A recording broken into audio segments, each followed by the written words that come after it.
여러분 반갑습니다. 대원교회 온라인 제자 훈련 예수님의 사람 두 번째, 오늘 이제 8단원 세 번째 시간입니다.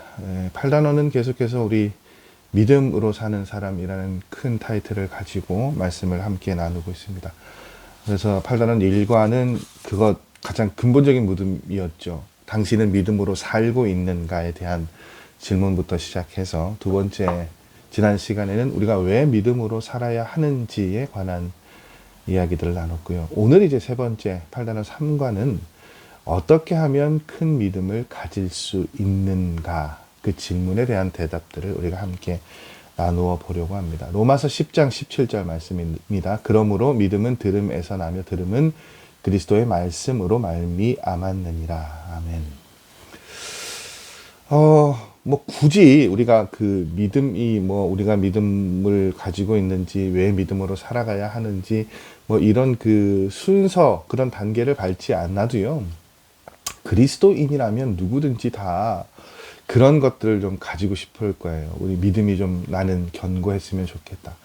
그런 얘기. 그러니까 목사도 믿음 좋은 목사라는 이야기를 듣고 싶죠. 성도님, 여러분들도 믿음 좋은 집사님, 믿음 좋은 권사님, 그 이야기 듣고 싶으시잖아요. 다 큰 믿음을 가지고 싶어 합니다. 그런데 이제 문제는 뭔가 하면 다 원하기는 하는데, 그럼 누구나 그렇게 원한다고 큰 믿음을 가질 수 있느냐? 그건 아니라는 거죠. 여러분, 믿음은 하나님께서 우리에게 주시는 놀라운 은혜이고 선물입니다. 그러니까 이제 이 말은 어떤 내용들이 담겨져 있냐면, 이게 우리가 뭘 해서 얻을 수 있는 건 아니에요. 그런데 이제 잘 구별하셔야 돼요. 우리의 행동이나 행위로 우리의 믿음이 커질 수는 없습니다. 왜냐하면 믿음도 전적으로 하나님께서 주시는 은혜이고 선물이니까요. 그러나 그 은혜자, 그 선물인 믿음을 받기 위해서는 우리가 해야 될 일들이 몇 가지가 있다는 거예요. 이제 이렇게 하면 큰 믿음을 가질 수 있고 받을 수 있다라고 그렇게 이해하셔도 되겠죠. 그 몇 가지 내용들을 살펴보기를 원하는데, 저는 이 말씀을 준비하면서 이게 이제 큰 믿음을 가질 수 있는 방법, 비결이라기보다는 우리가 이제 믿음을 가지기 위해서 갖추어야 할 삶의 모습들, 그러니까 그 컨디션, 조건이라고 하죠. 이제 그런 개념들, 그런 내용들이 담겨져 있지 않나, 그런 생각을 해봅니다.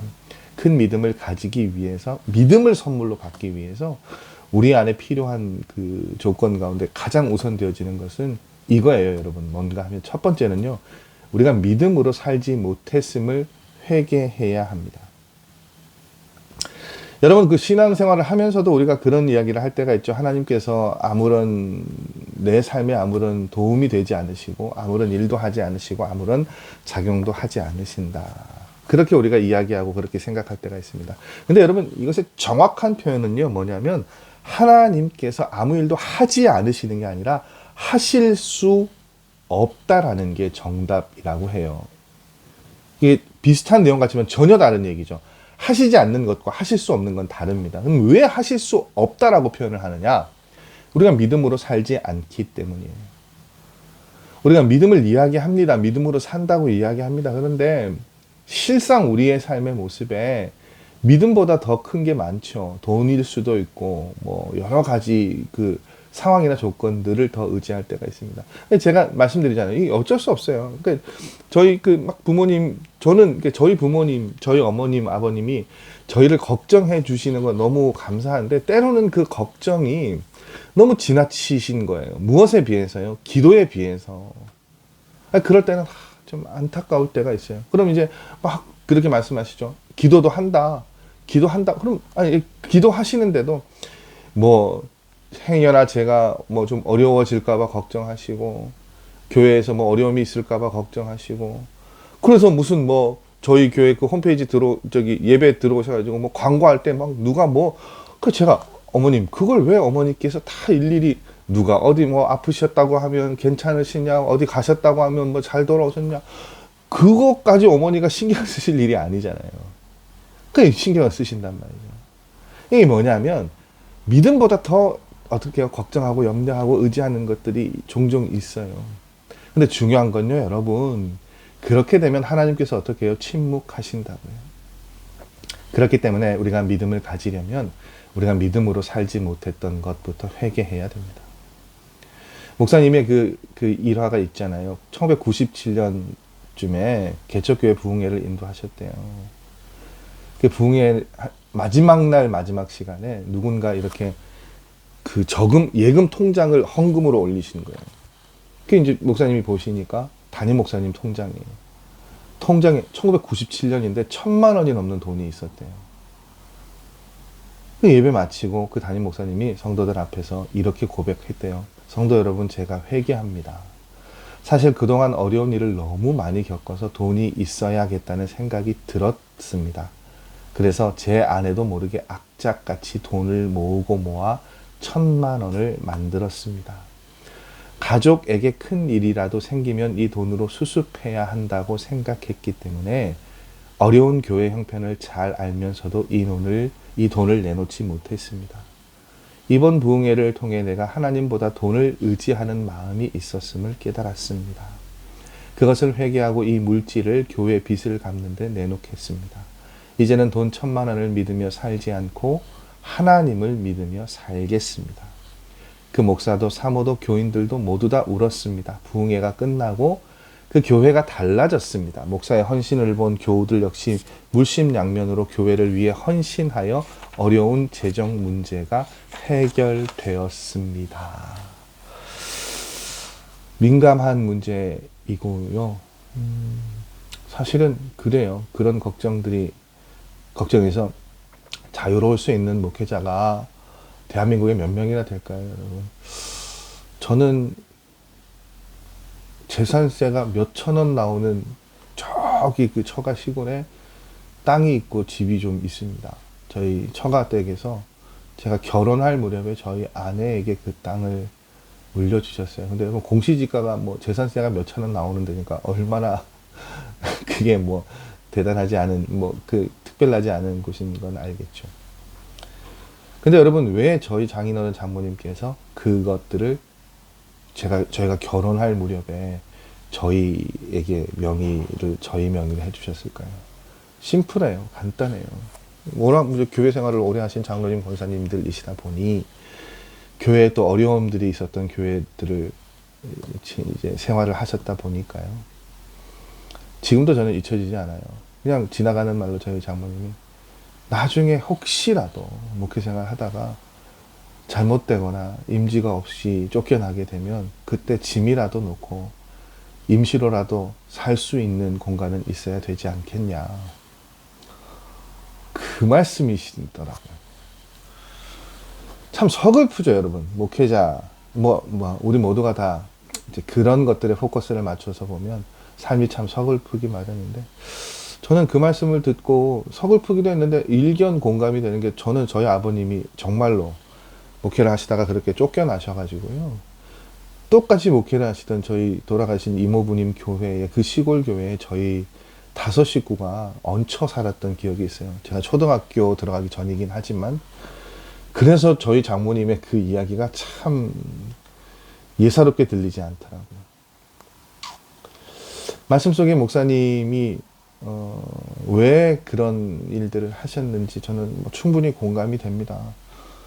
모으고 싶으면 저도 모으고 싶은데 모을 만한 형편이나 여력이 안 돼서 저도 그렇지만, 모을 수 있으면 저도 모아야 되지 않겠어요. 아이들 커가고 공부도 시켜야 되고 학교도 보내야 되는데 걱정되는 거 많죠.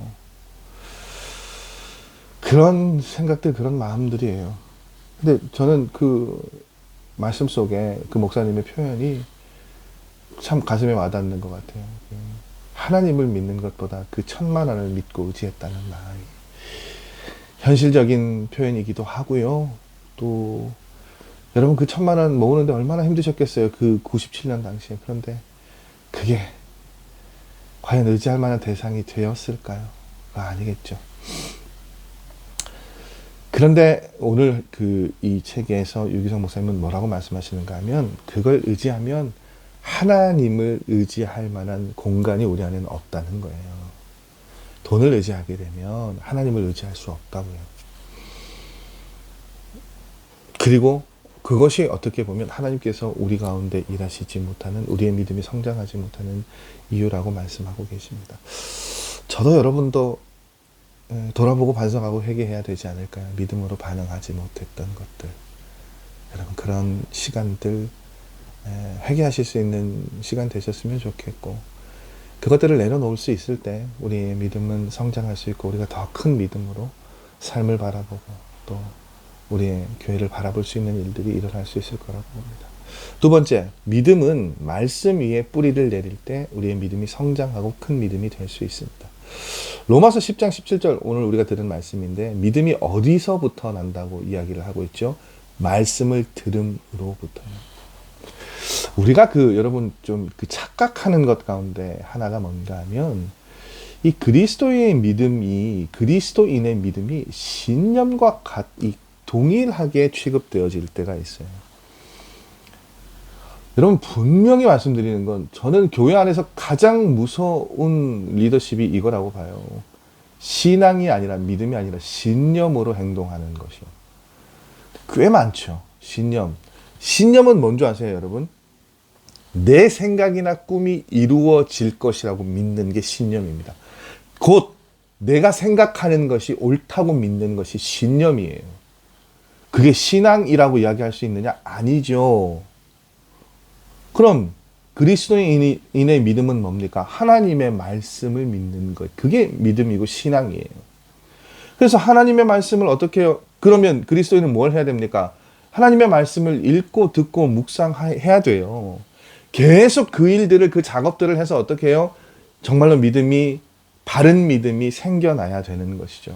여러분, 그리스도인의 믿음은 느낌과 다릅니다.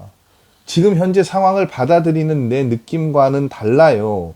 그래서 여러분, 이 유기성 목사님 뭔 얘기하십니까? 애굽으로 팔려갈 때 요셉이요. 소돔으로 이사가는 롯의 그 마음이요.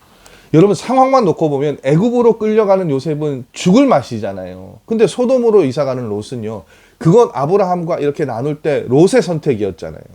굉장히 좋은 선택, 자기는 그렇게 생각을 했단 말이에요. 얼마나 기분이 좋았겠어요. 그런데 여러분 현실은요 정반대잖아요.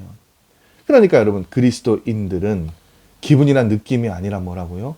믿음의 말씀에 의지하는 법을 배워야 된다고요. 유기성 목사님, 저는 이 책을 읽을 때마다 좀 이해가 되어지지 않는데, 목사님도, 그러니까 그게 또 저한테는 위로가 되기는 하지만, 말씀 설교에 대한 열등감이 있으셨대요.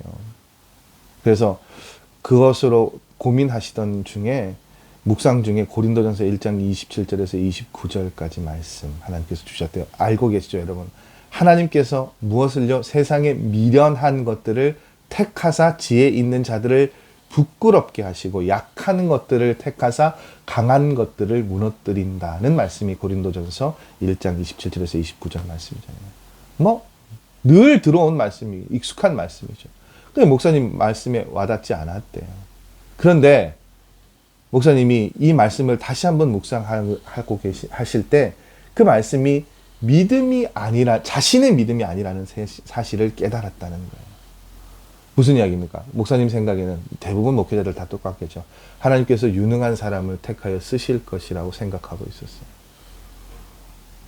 이게 이제 신념인 거예요. 내려놓지 못하는, 하나님의 말씀은 분명히 미련한 것들을 택해서 지혜 있는 자들을 부끄럽게 하신다고 분명히 하나님은 말씀하시는데, 우리는 어떻게 생각합니까?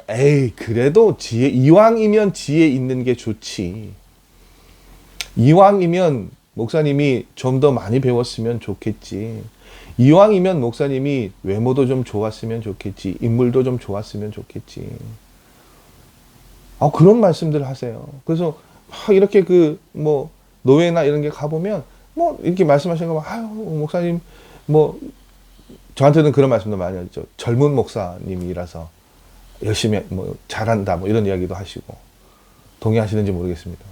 또 덩치가 있다 보니까 목사님 참 인물도 덩치도 이렇게 있고 든든합니다.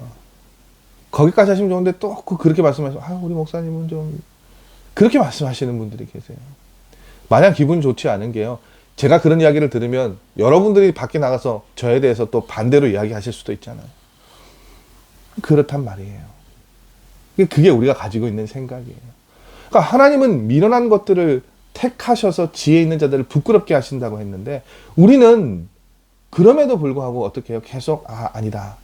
유능해야 된다. 이런 생각을 가지고 있는 거죠. 이게 유기성 목사님도 그걸 끊지 못하셨던 거예요. 3일간 묵상하시고 기도하시다가 하나님, 제가 이 말씀을 믿겠습니다 라고 고백하시는데 눈물이 펑펑 쏟아지시더래요. 그리고 설교자로서 열등감에서 벗어날 수 있었다고 하시더라고요. 여러분, 말씀을 준비하는데 목회자가 최선을 다해야죠. 애를 쓰죠. 저도 힘들어요. 미치겠어요. 그런데 그 강단에 서서 말씀을 전할 때, 그리고 전하고 내려와서는 늘 고백하게 하시는 게 뭐냐면, 제가 하는 게 아니더라고요. 제가 하는 게 아니라고 해서 그럼 함부로 아무것도 하지 않느냐? 그거 아니에요. 열심히 기도하고 준비하고 가다듬고 또 준비하고 또 준비해서 단에 서서는요, 하나님께서 어떻게 해요? 역사하시게 통로로 제가 준비되어지는 거죠. 제가 드러나는 게 아니더란 말이에요. 목사님이 그 말씀을 받아들이고 인정하시니까 설교자로서 열등감에서 벗어나실 수 있었대요. 봉해를 인도하실 때 또 한 가지 예화죠, 목사님. 헌금 시간에 부고장이 하나 올라왔더래요. 그래서 목사님은 이게 교회에 급한 장례가 나서 광고를 해달라는 건가. 그러고 보셨는데 보니까 봉투에 그렇게 적혀 있는 거예요. 몇 년, 몇 월, 며칠, 누구, 몇 시에 사망하다. 뭡니까?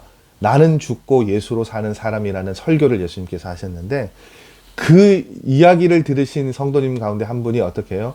내가 이제 죽었습니다라고 선포하신 거예요. 이제 그 이야기를 다 공유하시고 많은 분들이 그때 함께 즐겁게 웃으시고 해프닝으로 끝난 사건이었는데, 여러분, 내가 죽고 예수님이 내 안에 사신다는 것, 이게 참 잘 느껴지지 않는 그런 분들도 여러분 가운데 계실 거예요. 여러분, 이 말은 무슨 말인가 하면, 결국 믿음이라는 것이요, 여러분, 내 생각이나 느낌에 의존하는 것이 아니라 하나님의 말씀, 진리를 결론으로 삼고 살아가는 것이고, 그런 삶의 태도가 뭐라고요? 나는 죽고 그리스도가 사는 것이라고. 그렇게 말씀을 들을 때 우리의 믿음은 성장할 수 있습니다. 세 번째, 우리의 믿음이 성장하기 위해서 우리가 갖추어야 될 전제적인 조건, 말 한마디라도 믿음으로 해야 됩니다. 잘 알고 계시는 민수기 13장, 말에 관한 이야기를 할 때 늘 등장하는 민수기 13장 가나안 땅의 정탐꾼의 이야기가 나오죠. 잘 알고 계시는 것처럼 여호수아와 갈렙을 제외한 10명의 정탐꾼은 굉장히 부정적인 보고를 했어요. 근데 여러분, 제가 몇 차례 설교 때도 말씀드렸습니다만 똑같은 걸 봤어요. 그러니까 다른 걸 본 게 아니잖아요. 그러니까 우리도 충분히 같은 걸 보고도 어떻게 해요? 10명처럼 얘기할 수 있고 여호수아와 갈렙처럼 이야기할 수 있다는 거예요. 그렇죠. 교회에 뭔가 되어지는 일들을 보고 사역을 보고 똑같이 보잖아요. 근데 누군가는 입만 열면 어떻게 해요? 부정적인 것들을 얘기하는 사람들이 있어요. 또 누군가는 한없이 긍정적으로 이야기하는 사람들이 있습니다. 여러분, 하나님께서 기대하시는 모습이 어떤 모습일까요? 10대 2, 수적으로는 10명이 훨씬 더 많아 보이지만 하나님께서 기대하시는 모습은 여호수아와 갈렙이죠. 늘 말씀드립니다만 이 본문의 말씀을 읽으면서 가장 무섭고도 두려운 말씀은 민수기 14장 28절 말씀이에요. 하나님께서 뭐라고 말씀하십니까? 그들에게 이르기를 여호와의 말씀에 내 삶을 두고 맹세하노라. 너희 말이 내 귀에 들린 대로 내가 너희에게 행하리니. 여러분, 이것만큼 무서운 말씀이 어디 있습니까? 말한 대로 된다니까요. 말한 대로요. 여러분이 어떤 말을 하시느냐에 따라서 달라집니다. 그러니까 우리에게 필요한 건 뭡니까? 믿음으로 말하는 법이죠. 할 수 있으면 다 내려놓을 수 있어야 돼요. 여러분, 이사야 6장 5절에서 7절까지 말씀 보면 이사야가 하나님을 만나고 가장 먼저 회개한 것이 있는데 그게 뭔가 하면, 여러분 6장 5절의 말씀의 시작이 이렇게 되죠. 그때에 내가 말하되 화로다 나여 망하게 되었도다. 나는 입술이 부정한 사람이요. 가장 먼저 뭘 하겠습니까? 말이요, 말. 여러분, 여러분의 언어 습관을 잠시 멈추시고 한번 살펴보십시오. 스스로 판단하시기에 이게 하나님을 믿는다는 사람이 해야 될 말인가 하지 말아야 될 말인가. 여러분 어떤 말들을 많이들 사용하십니까? 기억하십시오. 여러분 말 한마디라도 믿음으로 해야 어떻게 해야 믿음이 성장할 수 있다고요. 네 번째, 우리의 믿음이 큰 믿음이 되려면, 큰 믿음을 가지려면 우리에게 필요한 네 번째 모습, 마지막 모습입니다. 믿음의 훈련을 기쁘게 받아야 된다는 거예요. 여러분 믿음도 성장해야 됩니다. 그런데 중요한 것은 이것이 그냥 일정 기간 시간이 지나면 자동적으로 성장하느냐, 우리의 믿음이 그건 아니라는 거예요. 믿음으로 살지 않으면 어떻게 해요? 10년이 지나도 똑같은 믿음에 머물러 있을 수밖에 없죠. 제가 늘 몇 번씩 소개했던 책이 있는데, 그 책이 지금 미리 준비를 했었어야 되는데, 후안 카를로스 오르티즈 목사님께서 쓰신 책인데, 제가 늘 설교 자주 인용하죠. 뭐냐면 그 영적인 갓난아기라는 표현 제가 늘 말씀드리죠. 교회를 30년, 40년, 50년을 다녔어요. 근데 여전히 아이와 똑같다는 거죠. 성장하지 않고. 아이가 처음에는 젖을 먹어야 되죠. 이유식 먹죠. 그러다가 밥을 먹기 시작하고 뭐 점점 여러 가지 많은 것들을 스스로 먹고 성장하잖아요. 근데 그리스도인들이 그냥 오래 교회를 다녀도 정말 한결같이 똑같은 분들이 계세요. 변하지 않는 분들이 계세요. 그래서 제가 이렇게 뭐 예전에 오래전에 제가 교육전도사를 마산에서 했으니까 그 마산에 있는 그 성도님들을 뭐 노회나 아니면 무슨 뭐 제가 이제 지금은 끝났습니다만 아동부 대회 무슨 뭐 지도 목사를 할 때는 이제 막 다 오시니까 한 20년 전에 뵀던 분들을 이제 뵐 때가 있어요. 또 뭐 이렇게 저렇게 다니다 보면 이전에 사역했던 곳의 성도님들을 10년 만에 뵙기도 하고 몇 년 만에 뵙기도 하고. 참 놀라운 게 안 변하세요. 그러니까 그때도 막 부정적이고 비판하고 뒤에서 막 어렵게 하시는 분들은 여전히 지금도 그러고 계세요. 그러니까 그냥 시간만 지나가는 거죠. 근데 여러분 믿음이라는 것도 분명히 성장해야 되는데 그냥 가만히 있으면 성장하느냐 아니라는 거예요. 10년이 지나도 20년이 지나도 여러분 믿음으로 살지 않고 믿음으로 3번의 내용을 보면 말하지 않고 그러면요 똑같은 그 자리에 머물러 있을 수밖에 없어요. 그럼 어떻게 해야 됩니까? 하나님의 말씀에 따라서 믿음의 삶을 살아야 되죠. 하나님이 말씀하시는 것들을 어떻게 해요? 도전받아서 할 수 있어야 되죠. 그럼 성장하게 되잖아요. 여러분 그 출애굽한 이스라엘 백성들의 그 삶의 모습을 그 과정을 한번 보시면 하나님께서요 여러분 홍해를 건너게 하실 때가 있고 그리고 요단강을 건너게 하실 때가 있죠. 홍해를 건널 때는 출애굽하고 거의 얼마 되지 않아서 뒤에 애굽 군대가 쫓아오고 이 출애굽의 거의 첫 번째 단계에 하나님께서 홍해를 건너게 하셨단 말이죠. 요단강은요 여정의 거의 마지막이잖아요. 이제 가나안 땅에 들어가는 그 입구잖아요. 근데 어떤 그 해석이 있는가 하면 그 방법이 완전히 달랐다는 거예요. 강을 건널 때. 홍해를 건너게 하실 때는 어떻게 해요? 홍해를 완전히 갈라놓으시고 이스라엘 백성이 건너게 하셨대요. 근데 요단강을 건널 때는요. 한 발을 먼저 강에 들여놓으라고 하신 후에 물이 갈라지게 하셨대요. 여러분 이게 무슨 차이가 있는가 하면 요단강을 건너게 하실 때 한 발을 먼저 이렇게 다 보고 이렇게 하신 거는요, 물이 갈라지게 하신 것은 뭔가 하면 이거래요. 믿음으로 순종하는 것이 먼저라는 거예요. 홍해 때야 그런 것들이 없었지만 이제 요단강을 건너갈 때쯤 되면 어떻게 이스라엘 백성들이 그만큼 성장했는가를 보시는 거죠. 똑같이 그냥 먼저 길을 열어주시고 건너가게 하시는 것이 아니라 어떻게 해요? 믿음으로 순종하는지를 확인하시고 이제 건너가게 하신다는 거예요. 뭡니까? 성장을 해야 된다는 거죠. 믿음으로 성장하는 저도 되고 싶고 여러분들도 되셨으면 좋겠고 우리 교회도 되었으면 좋겠습니다. 마지막 예화가 그거죠. 선한 목자 교회가 일본에 있는 그 돕는 교회가 있었대요. 동경중앙영광교회라는 곳. 근데 이곳이 예배당 건축을 하는데 20억 정도의 그 예산을 들여서 예배당 건축을 하는데 할 수 있는 걸 다 하셨는데 한 15억 정도가 마련이 되셨는데 5억이 모자라신 거예요. 그래서 이 선한 목자교회에 도움을 요청하셨대요. 근데 이제 이 목사님 심무하시는 교회도 형편이 어려웠다고 하시더라고요. 빚도 지금 그 부채도 너무 많이 있고 또 이 선한 목자교회도 예배당을 신축하고 이제 증축하는 과정에 있어서 굉장히 큰 금액을 이제 부채를 져야 하는 은행에서 대출을 받아야 하는 상황이었대요. 근데 일본에서 이 5억이라는 그걸 도와달라는 연락이 오니까 굉장히 사실은 좀 고민스러운 부분이셨던 것 같아요. 그래서 어떻게 하실지 모르고 그저 기도만 하셨대요. 근데 한참 지나고 또 일본에서 상황이 더 어려워졌다는 연락이 왔대요.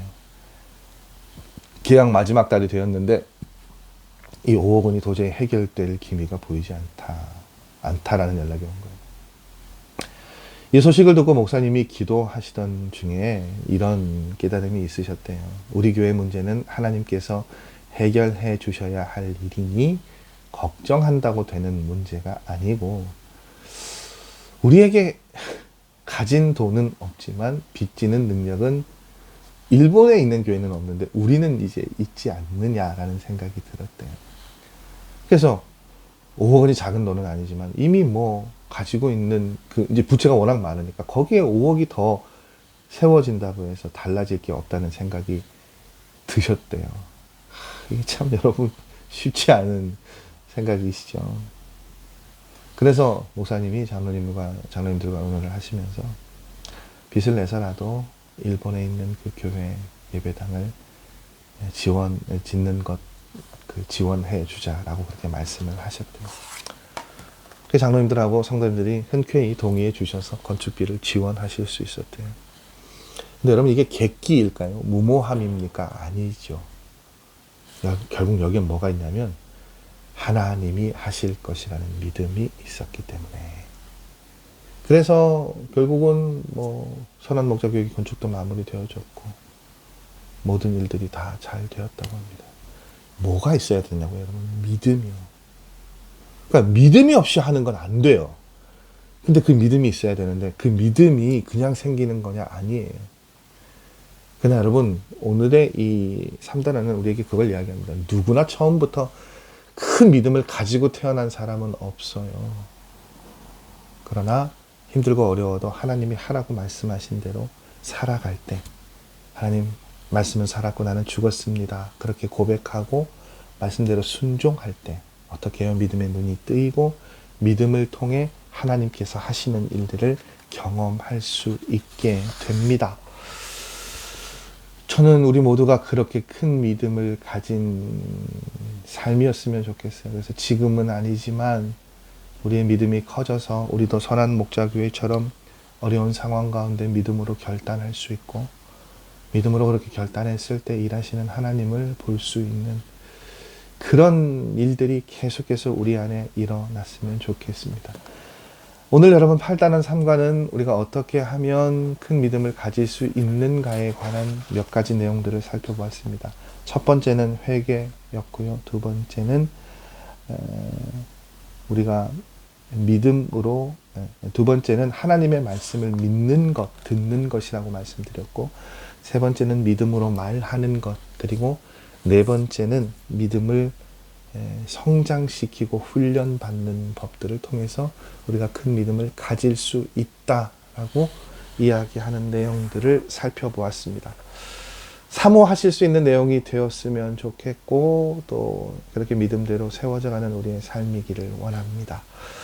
오늘도 수고하셨고요. 여러분 다음 8단원 사과 시간에는 24시간 예수님을 바라보라 라는 주제로 하나님의 말씀 함께 나누기를 원합니다.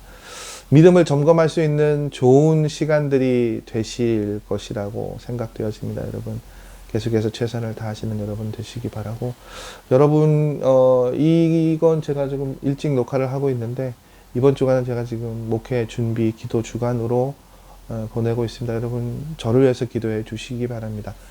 저 개인을 위해서 기도하는 것이 아니라 저를 위해서 기도해 하실 때, 여러분이 기도를 모아 주실 때 제가 내년 또 더 나아가 이 우리 대원교회를 통해 일하실 그 하나님의 일하심을 잘 계획하고 세워갈 수 있는 일들이 일어나잖아요. 그래서 잘 준비하는 시간 보내고 돌아갈 수 있도록 기도해 주시면 감사하겠습니다.